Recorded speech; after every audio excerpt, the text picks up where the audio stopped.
अरे भाग्यवान, मेरे जूते कहाँ रखे हैं? मुझे बाहर जाने में देर हो रही है। तभी मालती कमरे में आती है। ये रहे आपकी जूते। मैं इन्हें साफ करने के लिए ले गई थी। अरे वाह, तुम कितनी समझदार हो। मेरे बिना कुछ कहे ही सारे काम कर देती हो। तभी मालती झिझकते हुए रमेश से कहती है, सुनिए जी, आपसे एक बात कहूँ, बुरा तो नहीं मानेंगे ना? अरे नहीं नहीं, बेफिक्र होकर कहो। शादी से पहले मैं अपने मायके में नौकरी करती थी। मैं चाहती हूँ कि अब मैं फिर से नौकरी करना शुरू कर दूं। वैसे भी सारा दिन घर में बोर हो जाती हूँ। देखो मालती, तुम्हारे नौकरी करने से मुझे कोई ऐतराज नहीं है, लेकिन तुम्हें एक बात बता दूं, हमारे खानदान में आज तक कभी किसी औरत ने नौकरी नहीं की। फिर भी एक बार तुम माँ से पूछ कर देखो, अगर वो तुम्हें नौकरी करने की इजाजत दे देती है तो अच्छी बात है। रमेश वहाँ से चला जाता है। फिर उसी शाम मालती अपनी सास के पैर दबा रही होती है। तभी उसकी सास मालती से कहती है, अरे क्या बात है बहू, आज तो ठीक तरह से मेरे पैर नहीं दबा रही।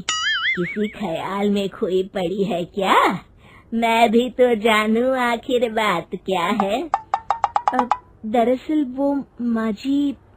अरे हाँ हाँ बोलो, इतना सोच क्यों रही हो? माँ जी, अगर आप बुरा न माने तो मैं नौकरी करना चाहती हूँ। घर के काम करने के बाद मेरे पास काफी वक्त बच जाता है। मालती की ये बात सुनकर उसकी सास गुस्से में कहती है, अरे बहू, तेरी तबीयत तो ठीक है ना? आज ये कैसी बहकी बातें कर रही है?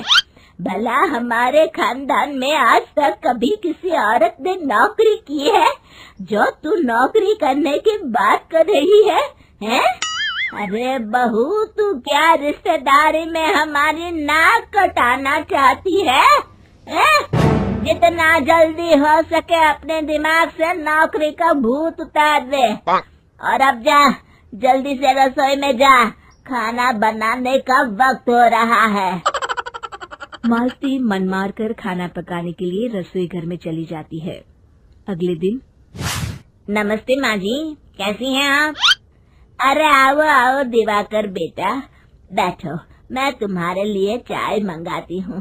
बहू, जरा एक कप चाय तो लेती आना।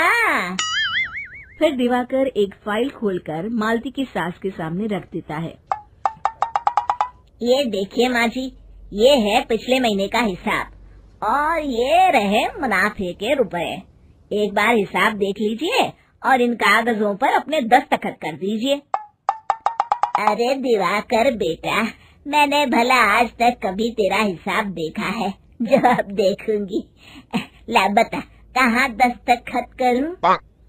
तभी मालती चाय लेकर वहाँ आ जाती है और अपनी सास को बिना कागजातों को पढ़े इस तरह लापरवाही से दस्तखत करते हुए देखकर हैरान रह जाती है।